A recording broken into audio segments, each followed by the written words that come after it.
Alright, so the first video went very well. I really want to thank all of you guys. You are magnificent. I really appreciate that. It's thanks to you that this series is continuing, because this kind of video actually takes quite some time to edit and stuff, so without support I probably wouldn't do them.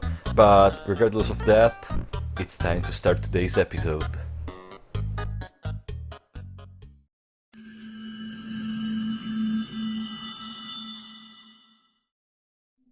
So, what are we keeping from previous run? Of course, we are keeping all the stuff about kiting the enemies, about how certain items interact, about where to find certain crucial party members, maybe, for the run. But there are some things that have to make a total 360, because they are not good. First of all, I feel that from previous time I didn't even scratch the lowest part of the lore of this game, so this time we are going to go deeper and deeper into that. And the way we're going to do this is by reading books and trying to progress the quest lines of the NPCs. And I also realized that I didn't try a lot of stuff in my previous run. I didn't try to talk to NPCs, I didn't try to bring their quests forward, I didn't try to explore some places because I just wanted to finish the run. I didn't try the characters. I just went straight for the mercenary without even looking at the others, but now it's different. Now we are going to start with the knight. I really like the idea of the knight character. She seems a really strong, independent woman. And also I really liked her as a party member during my previous run. Because of that, I felt very strong and very happy to proceed with my adventure with her. So I started going around, collecting new items and trying new combinations. Also, I was almost forgetting, let me present to you the black rectangle. You see this thing? This is not made in the production. This is made in the game files. I went on the file that is the stinger of the guards, edited it, and now it is a black rectangle, so I don't have to blur all of them. I mean, they will never appear in one of my videos, so why keeping them when I can just blur them out by modifying the game files, so I don't have to blur one by one in the production, right? I had a plan in order to search for the lore without having to rely on the wiki. But I don't know, even though I really liked the knight, I felt this wasn't her primary role. I didn't want to try to search for knowledge while disguised as a knight. No, I needed someone different, someone that was more experienced with this kind of stuff, someone that wanted the knowledge, someone that aspired to know more. And so I chose the Chad Enki. His story is very intriguing. So basically, he and his twin sister had to fight when they were very young because of a sort of ritual of the selection for being a dark priest or something. In one of the outcomes, you actually kill your sister. That's very disturbing. Also, I was surprised by one of the choices. You have the choice to decide which of the gods to dedicate your time to. And I was wondering, what is this for? I didn't get any skills after selecting one. So I started to think, something that I didn't think in my previous playthrough. Is there some sort of affinity mechanism in which you can gain help from the gods?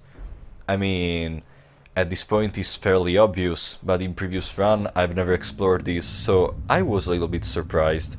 But regardless of that, our character then, he's a real well-cultured man. He is actually recognized in the Kingdom of Londor. He has access to the great libraries of the Kingdom of Londor. Then, what are we doing in the dungeon? We are not here because we were said to do so. We are here because we wanted to be. In fact, we want to see who is this prophetized man that is going to bring a new era for humankind. And I guess you can already understand who is it gonna be. Yeah, Legard is, I think, I'm not sure because I still didn't read the backstory of the Outlander. But it seems to me that Legard is the center that has brought all the 4 travelers here to the Dungeon of Fear and Hunger. But anyways, for now, let's continue with our story.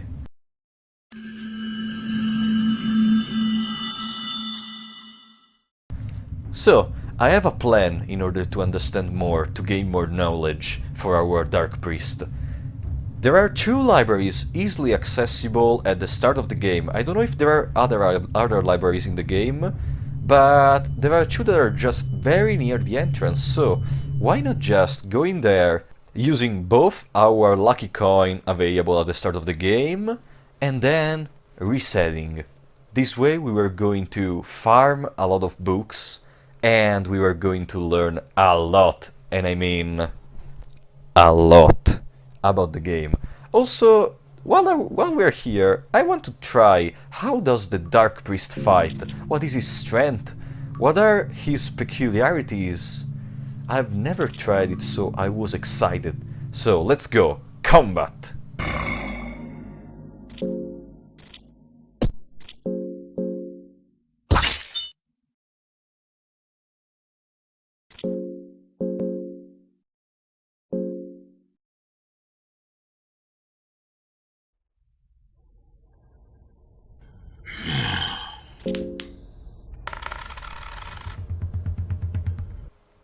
Yeah, he's not exactly a melee fighter, right? But I don't have actually any spells available at the start, or at least I could have.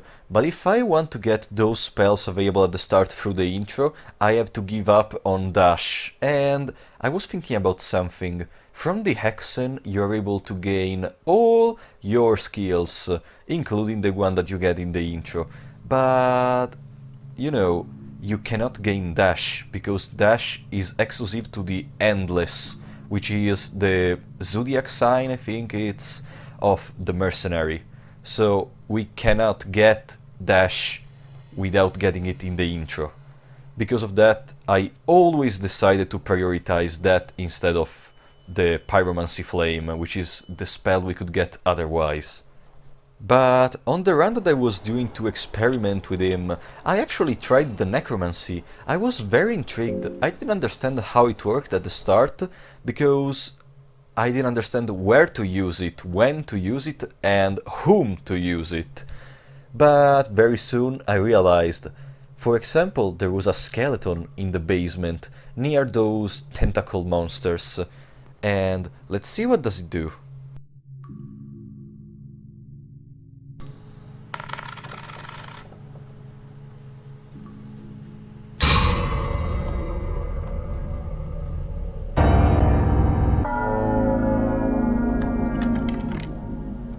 Okay, so let me see if I understand. I failed the Necromancy, so maybe I did something wrong. Okay, I like this. I like this a lot.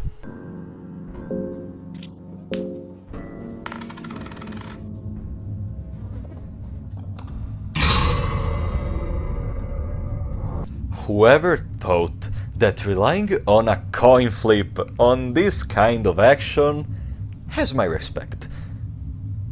But anyways, this allows us to get new party members right at the start of the game, and I mean, the skeleton looks pretty strong, honestly. It doesn't have a weapon at the start, but you can give it one.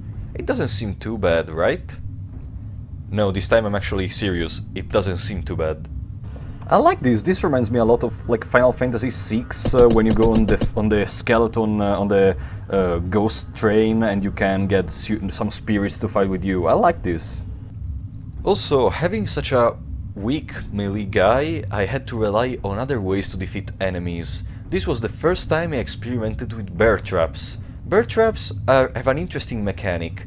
Basically, you can place them on the ground, and when an enemy that is chasing you runs on them, they get basically chomped.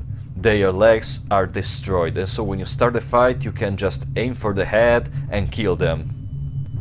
When I did my test, I didn't see if they work on all enemies. I'm pretty sure they don't, because otherwise they would be too strong for what they are.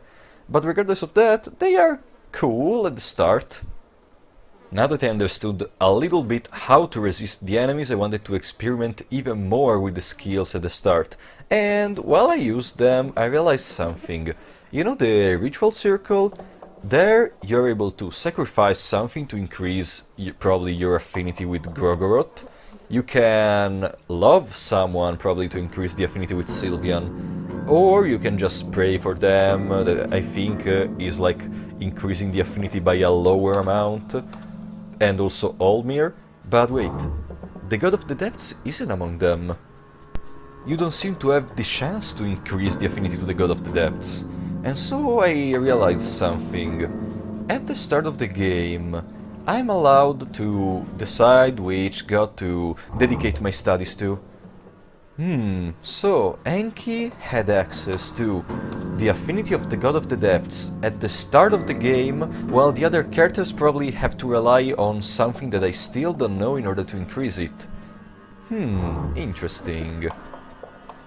Also, there is something that you can learn that is called Mastery over Insects, that is actually a skill of the God of the Depths, and apparently, how can I say it, it allows you to talk to the insects, and there is an insect in the backyard where it says something about a master, but we'll talk about this later.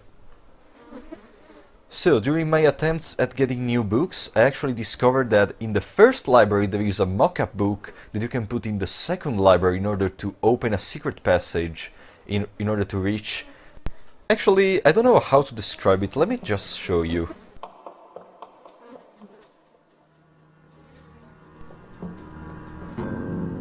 Yeah, I mean, I can't show you much, but I think you can understand what's gonna be behind this blur.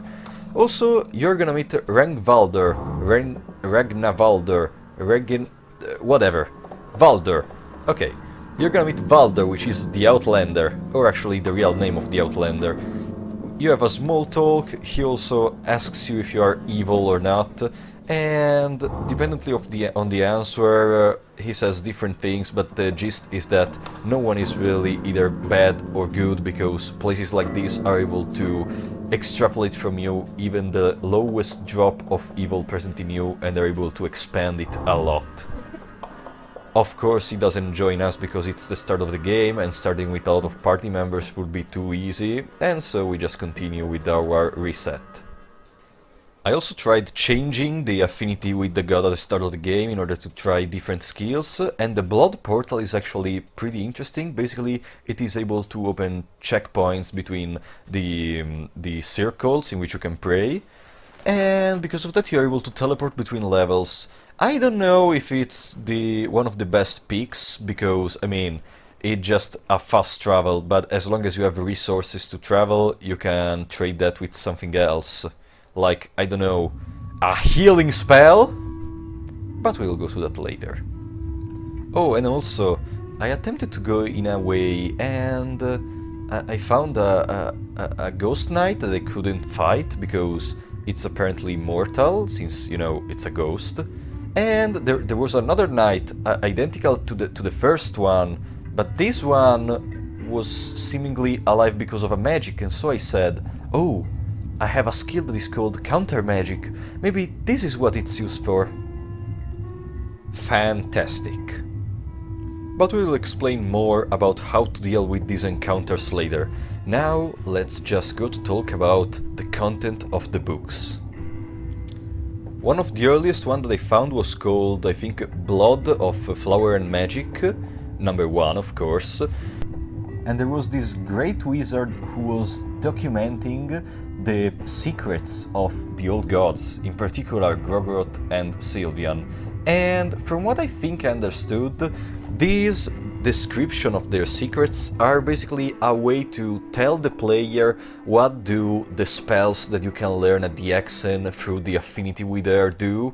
Like, for example, the first secret of Grogoroth talks about being able to bind back the souls to the umbilical cord, and that course will walk and speak again, and that's basically necromancy.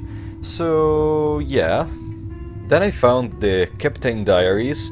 In this first diary, the number 1, he talks about torture, and in particular how torture used to be a great famed hero. He was the Giga Chad, he was one of the strongest knights in the kingdom. But one day, while they were facing the Eastern Kingdoms, and this is important, we are going to go back to the Eastern Kingdom in the future, he was captured and held prisoner for 5 years. Of course, nobody knows what they did to him, but as you can see from the result, surely nothing good.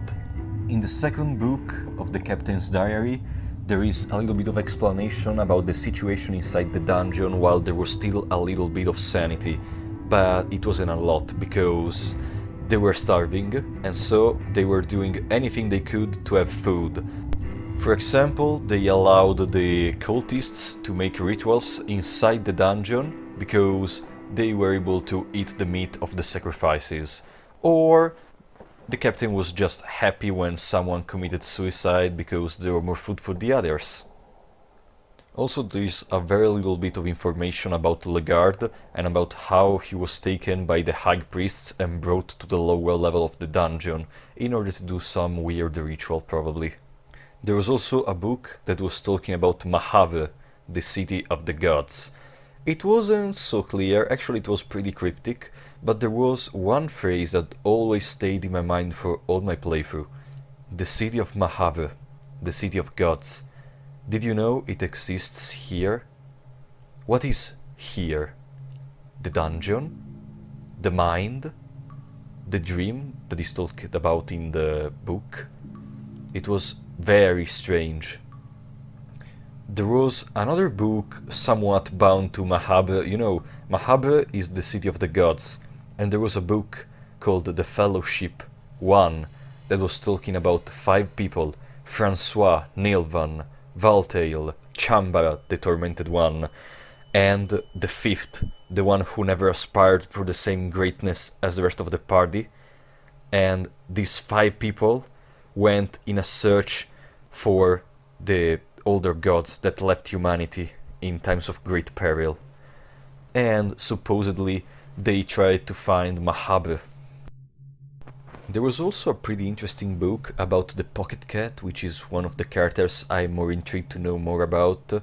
Basically, it was a little fairy tale, I don't know if fairy tale is the correct term, about a kid wandering in the woods while it was raining, and his mother didn't want him to go, both because she wanted help for tasks in a house, and because during the rain some dangerous things may happen in the woods.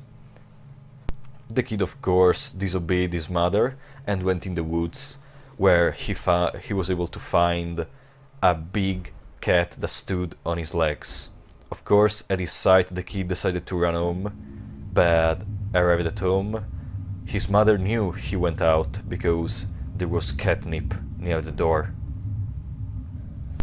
At this current point of the game, these were the only books that I was able to find. Also, it's important to note, on some books there were the images of Sylvian and Grogoroth.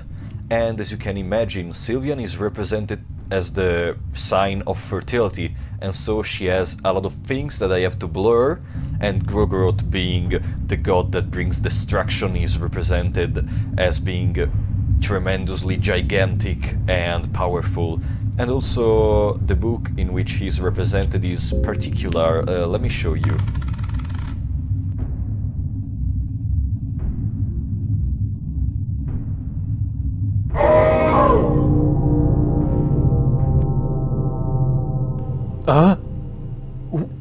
What?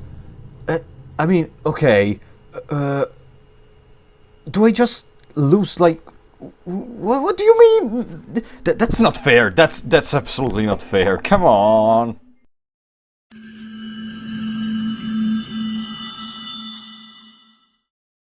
Now that I learned how to play as Enki, I decided that it was time to do the run in which we would have tried to achieve another ending.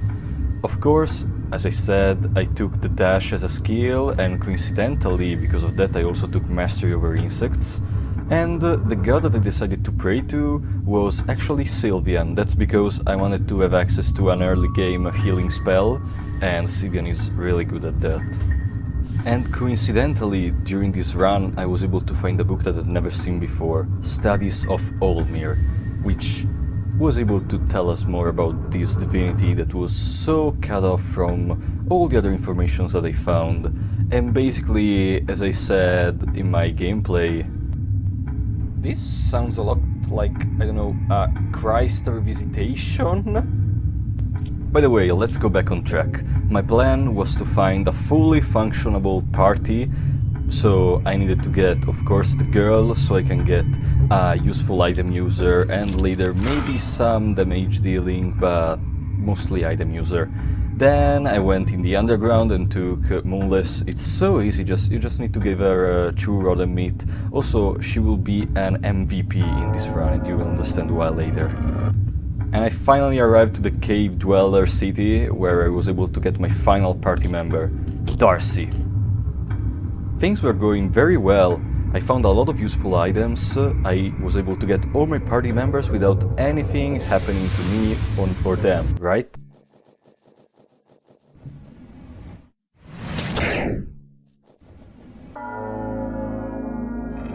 Okay, I mean, I lost a hand, but that's not too bad. I mean, I wasn't relying on double-handed weapons with him, so I guess that's fine.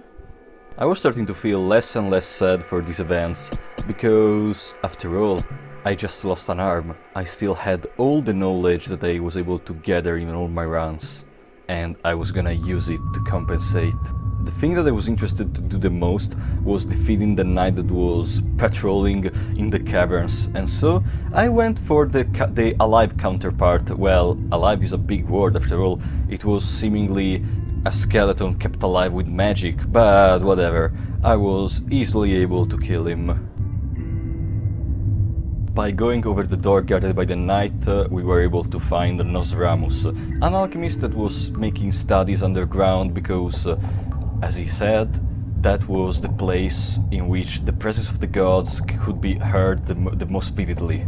And also he told us some useful tips about Legard being very near to us, and especially we had to go underground in order to find him.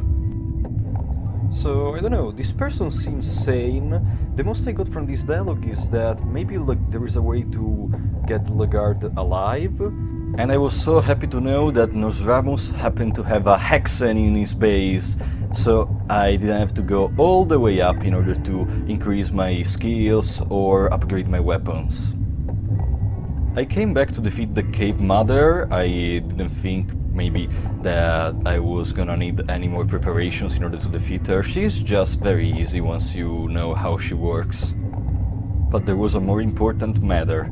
During my explorations I was able to find an explosive vial, I think it was called, and I remembered something. In the backyard, accessible through placing a mock-up book in the library, there was a wall that could be blown up using the explosive vial. And so I decided, why not checking what's behind there? I cannot say that it was a bad idea. There was a whole new area behind that place, a big tree ramificated in the ground that was gonna bring us to doom or safety. Who knows?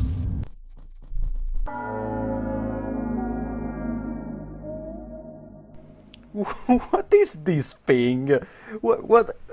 I mean, that is a head.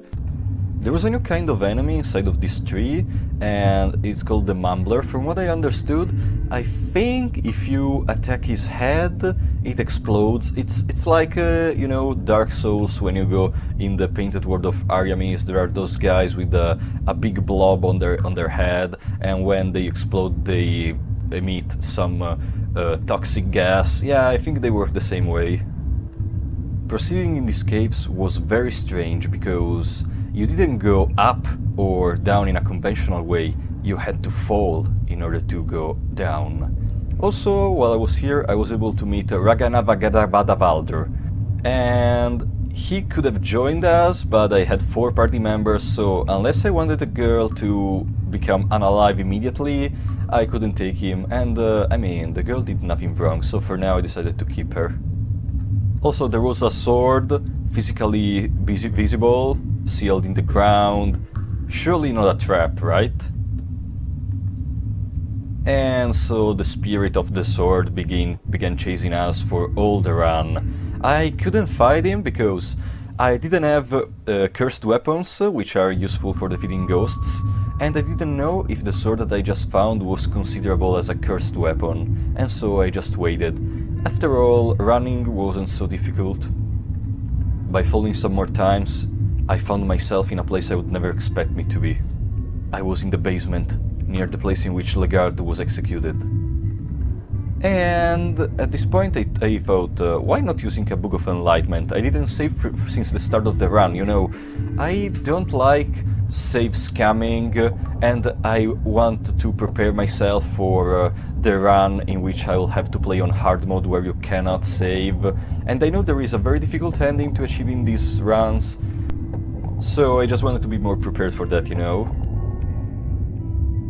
In exactly one more second I wanted to open the Book of Enlightenment and save. And you appear? I cannot fight it! I cannot, I have to run, I cannot do anything. But I thought this was the right time to make a save, and so I used the Book of Enlightenment.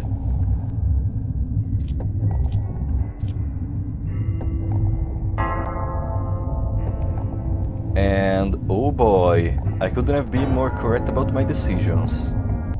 Why is there a flower on his face? Those are the same flowers that I saw on the brain flower? Is he being brainwashed or something?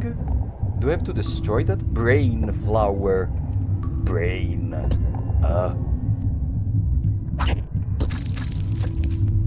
And so Darcy was infected, and I did not have other green herbs to use to heal her. So eventually she died, and I think that the girl died too. So I took the Outlander, but this run is not gonna go very well. So at one point when I think the Outlander died too, I decided to reset back to the moment in which I used the Book of Enlightenment.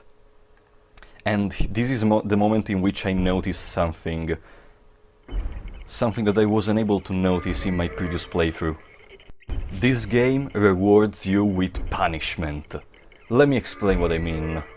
Let's start from the Book of Enlightenment that I found just prior. So, it gave you the possibility to save, so now you have a save point in which you can go back every time you die, right? There is a problem. The core of the game is that when you die, it's game over, you have to start from the beginning. And also in the future there will be the hard mode in which we will not be able to make a save file. So, reloading the save file once you commit an error, maybe just, I don't know, you take some damage in battle and you don't want to take it.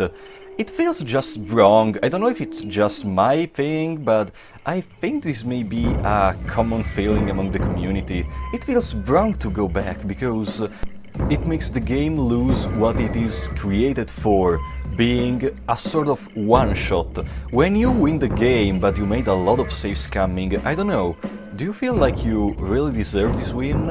I personally don't. I mean, everyone can have their opinions. I'm not saying if I think this, you must think this. But just reflect on this concept. Are you really winning the game? Or did you just cheat your way to win? We are humans, we are not machines. With enough tries we are going to do something, even if it takes a lot of time. So, while the machines, the artificial intelligence, cannot modify what it does, it will always have the same attacks, always be in the same places, so there is not much of improvement for them as there is for us. I don't know. And after this I started noticing a lot of other places and instances in which the game punishes you unfairly. Think about the coin flip. So you select a face and there is a random generation of the result of the coin flip, and based on that you get what you want, right? Why do you need to toss a coin? I mean, if the result is gonna be random regardless, why is the game letting you do that? And I realized the game wants you to feel bad for what you're doing. either the save file or the coin flip. It wants you to believe that you are the cause of your problems. You are the one that is committing the pain. You're the one that is committing the bad things to you. And on that note, I thought about another thing. Even reading dialogues is a punishment. Why? Because the time progresses, your characters get more hungry and more scared. A lot of things can happen while you read dialogues. I lost an arm because I was reading a dialogue on the barrel. The rules of this world were unacceptable, and I know I was the chosen one to change them. So I went near the Altar of Darkness in the Cave Dweller city. I took the Cube of the Depths, I went back to the basement where Lagarde is dead, and I opened the door to the City of Gods. Mahabre.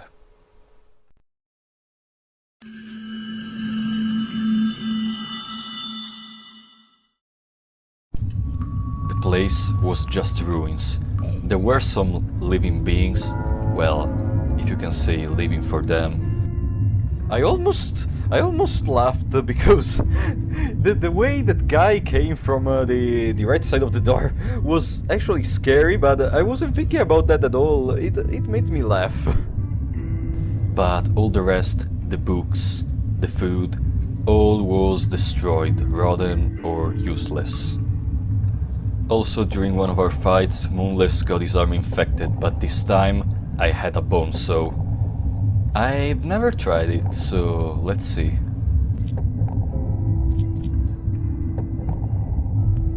I think this is the only way to save Moonless. Ah! Ah! What is this rumor? Ah! Ah! It gave me... Oh my god! It was so... Ah! I don't even know how to describe it.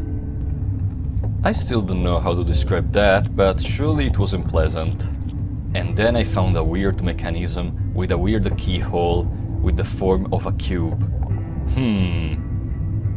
I was so scared about what I just did, so I immediately ran off in a house, and I think I fought a really weird creation of something. Where was I? I knew that in this place there was some sort of distorted time, so was I able to go back to the past? Was I able to go back to when Mahabre was actually a really prosperous city? Now the question was Mahabre governed by old gods in this period or by new gods? And after all my explorations, I was able to reach the Grand Library. It was clear to me that this place was used to create life, as also stated in some of the books lying on some pedestals. And I was finally able to find a book that I didn't think existed, The Fellowship Chapter 2 Original. The book talked about how the Fellowship finally reached the gates of Mahabre, the same gates where 800 prior were marked by the Ascended One, Olmir. And so, finally, they were able to govern, right? But the fifth one had a lie told to him by the older gods. The lie was about the fact that other people came to do these exact same trials in order to become new gods, but nothing changed in the great scheme of things. And so, the fifth one was hesitant. It considered useless what he was doing, and so he decided to go back. While the other four, the ones that remained, Francois, Nilvan, Voltail, and Chambara, became the new gods. Then there was a weird puzzle with some positions of these statues, and it was really easy to resolve. I just had to go back to the mechanism that put me back in time, and went back to the normal time, went in this exact same place, and was able to recognize the correct position of 3 of these statues. After that, it was just a matter of changing them. And so I reached a hidden section of the library, where there was a man. What the? Is he alive? What? A man just jumped down to the darkness. What do you mean? Someone is alive? Oh, we're in the past. We're in the past, that's true, that's true. I wasn't sure who he was, but soon enough, after following him, I realized.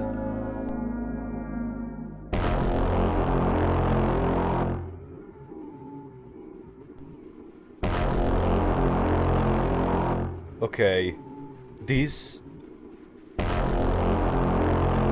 music is one of the most terrifying music I've ever heard. And I don't see, I can't see its true form. What? This is unbelievable. I was in front of one of the new gods that was able to subvert the order of the older gods. Valtail. But I didn't want to fight them. I wanted to know more, to increase my knowledge, and so I decided to talk. I know this may seem kind of dumb, and probably you will say that I'm really bad for this decision, but I really want to try to talk to this. I mean, the battle just started without us even being able to talk with him. He's one of the... Valtail is one of the new gods, right? I mean, there must be some exclusive dialogue for one of the new gods. Please. Now, what are we doing after that? Do you have something else that I can throw? I have the throwing knife, but I think the priest lantern is gonna do more damage. I don't think the head will go down that easily, so I'll just focus one part of the brain. I swear, I've read through a lot of books, and I don't know this question. I know that it should be a god? I don't understand, I don't think that's the correct answer. I've never heard of something called the Green Who. Blood magic, I mean, the effect to feeble humans.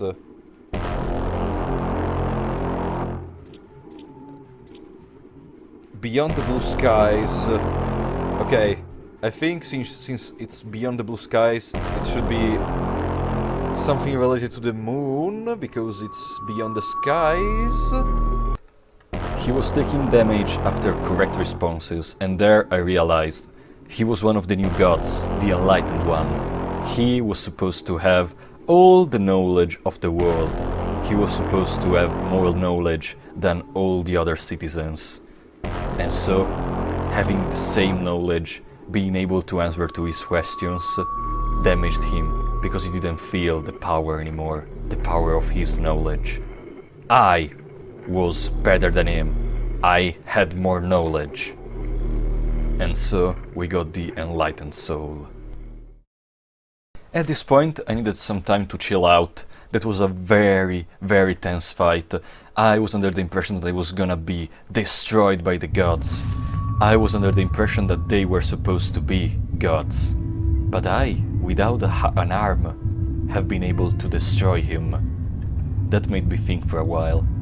But then I continued my voyage. I continued with my explorations till I reached the Tower of the Endless.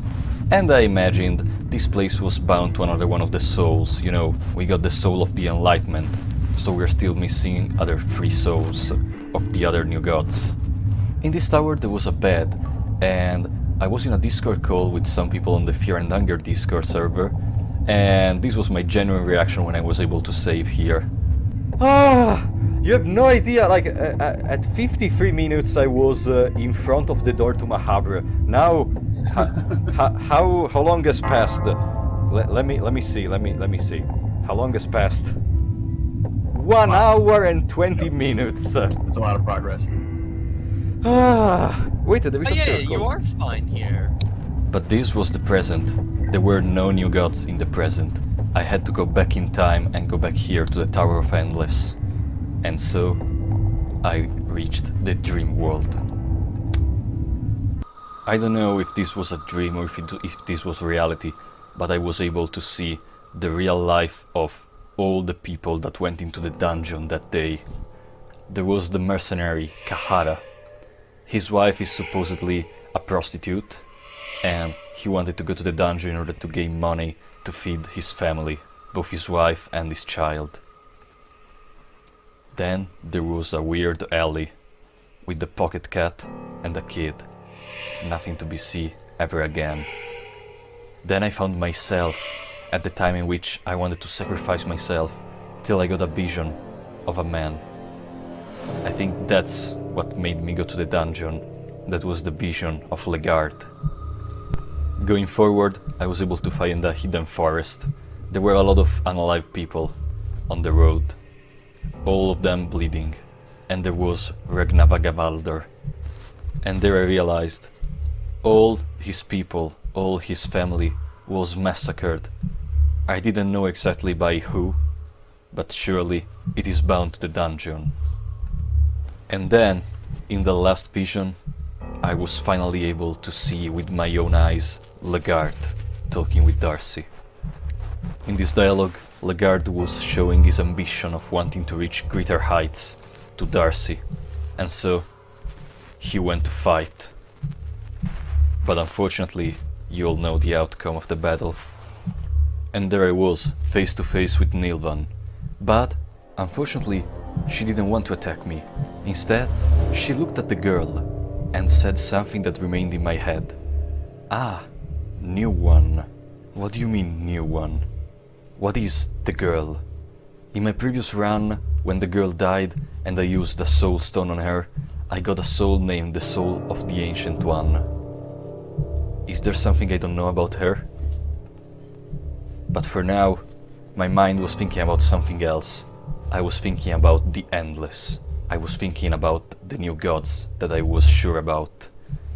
And Nilvan said that she would have given her soul to me if I had taken her child to the Altar of Darkness. I said yes, but I have no idea who is your child. Is it the girl? I don't care. You already gave me your soul, you cannot go back. And so I continued my explorations in Mahabe. Also, this was a moment that made me genuinely laugh. South Nice. of the library. Alchemia Volume 1. Oh, check your crafting recipes. I think I have 3 Alchemilla Volume 1. Wait a sec. Oh, What? no. I have 2 my Alchemilla. Wonderful, wonderful. Yes, and some food can, like eating raw meat. uh, But it's... Oh, you bugged it again. Another bug? He's alive. If I go forward in time, No, he's alive. actually. No. Oh. Don't go down there. Don't go down there. Just don't. No. Can I throw a stone? Throw it. Throw the stone. You'll see what happens. Doesn't make a sound. Yeah, that means it's an insta-kill. The stones are like, if you hear a pretty quick noise, it's good to jump down. If you hear a long distance noise, do not jump down. And if you hear nothing, it's an insta-kill. But anyways, after some time I was able to reach the Temple of Torment. There was a weird mechanism here too, but with a different functionality from the last one, and I already understood how it worked. I had to use one of my party members and torture him to death in order to trigger probably a boss fight with one of the new gods. I could only select Darcy because I guess the girl was too small and the dog, the machine wasn't conceived for a dog. So, goodbye Darcy. While in the process, the tormented one, Chambara, tried to stop me, but with no use. While I was going to leave the temple, unfortunately, he attacked me. Wait, actually, I have a better music for this fight. Oh, you again. Okay, now I think I have to fight him, right? Yes, correct. There's no running. Yes, the girl has tier 1 hunger. I want to talk with him. That's the problem with talking, is Doesn't there's say never a anything, good I was time. gonna say that. I want to talk. I want to talk. Try, you can try talking does to him, not- yeah. I don't think you want to Try, try. What is your origin?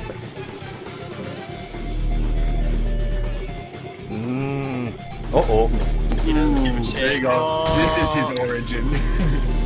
Uh-oh. Those crits are just fantastic. A terrible sensation.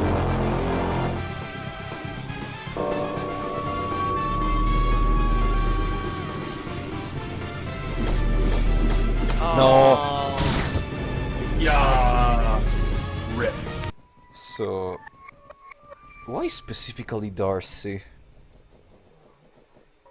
Well, she's just your only viable option out of your teammates. Oh, because Yes. she's tall. Yeah, right. Exactly. Because Yeah. Merlis is an animal, and the temple is for people, and then the girl is a child. So kind of And there is a way to do this without having to lose anyone. Correct. Yes. Correct. It's sort of like its own little side quest in a way. Okay, so it's not inside that room in that exact moment when I was there, right? Right. Correct. Correct. Am I faster? It looks like it. What the fuck? Did you? Yeah. Wait, you're way faster than Dash.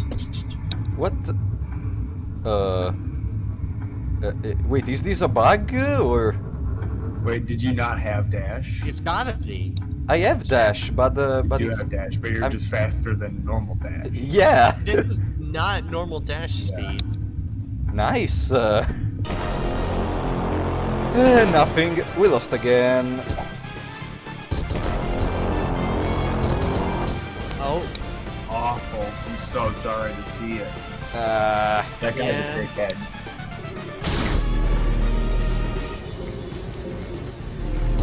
oh, Oh, nice, you hit him. Nice. If only that was just a huge crit.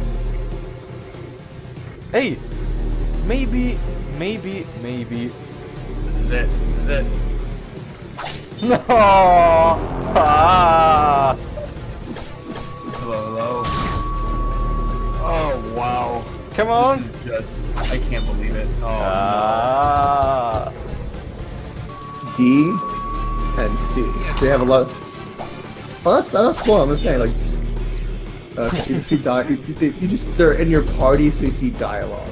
Oh, I didn't know what to do. I tried with all the things I had available to me. Without Darcy, I wasn't able to deal enough damage. I knew there was some sort of, I don't know, technicality for which if you attack both circles and stop both circles in one turn, then you're able to attack the center, maybe, or something like that. But I wasn't able to deal enough damage to do that. So, I needed to find another way. I also tried to, I guess, make the girl die and take Ragnavaldr in order to make him die on the torture palace, so I could use Darcy in combat, but I scrapped that idea after I tried it and I died. I continued my researches in the city.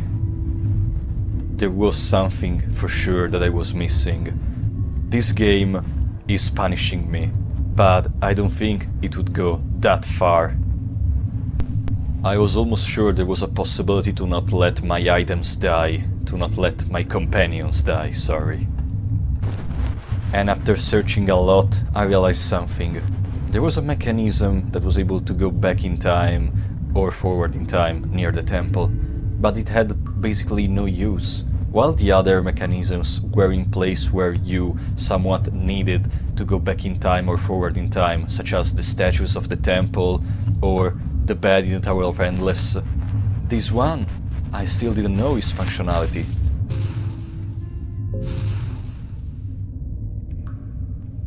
Wait, is this bugged? Am I losing tinder boxes? I am, and it doesn't light up. Until I tried something.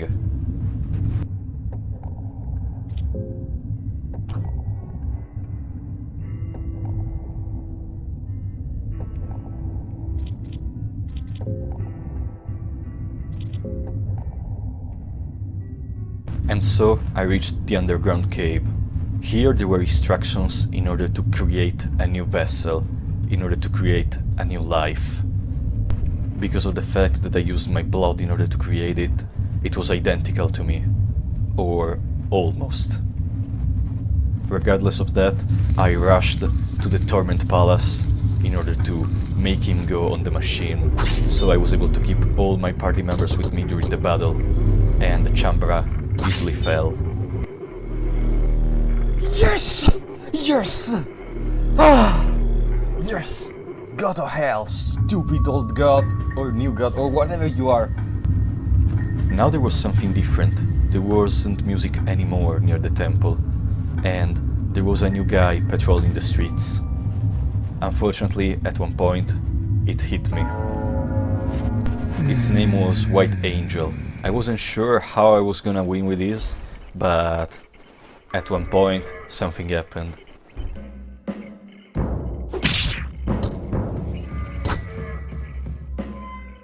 Okay, so I don't have arms anymore. That may be a problem. I lost my other arm. Now I was armless, and I still had to fight one of the new gods. But I felt strange. I didn't felt scared. I didn't felt bad. I felt I was gonna do it. I started understanding something.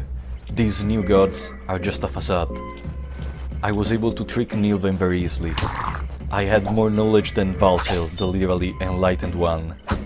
I was even able to stop Chambara's machine. What do they have that I don't have?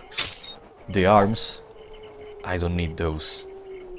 I don't need anything to beat them.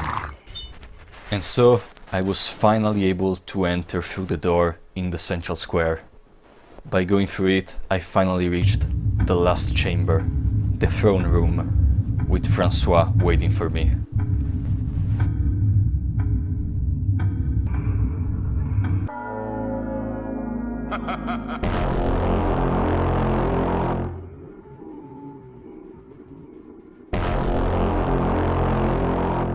As I did with all the other gods, I tried to talk to him, and as I discovered, he was actually pretty emotional. Something a god shouldn't have. I was easily able to distract him using my words, and in just a matter of seconds, the battle was over. I was sitting on the throne in the city of the gods.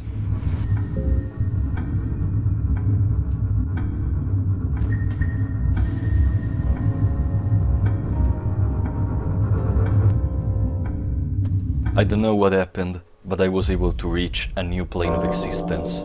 Probably the same plane once used by the older gods. The Void. I was by myself, but I wasn't too scared. I was able to take down all the 4 new gods without having arms. But regardless of that, I found Darcy on my way around the Void. And we were attacked by a dinosaur, or something similar to it. But at the current point, I was too powerful to die from a stupid dinosaur. And after going around a little more, I finally found what I was searching for since the start of the journey. I found me. I found the real me. I found the superior me. I left behind the mortal me in the machine in the Torment Palace. I had something more than an empty shell. I had the knowledge. I had the power. I had the endless. I had all that was needed. I was ready to be the only real god. To be sure, no one even tried to subvert my role. I acted with strength on people. I destroyed citizens. I crushed kingdoms. Men feared me. No one even tried to subvert my order. Now I was the one dictating the rules. Everyone would do as I commanded them to. And now that the prophet Lagarde is dead, no one can stop me. I am the dungeon. I am fear. I am hunger.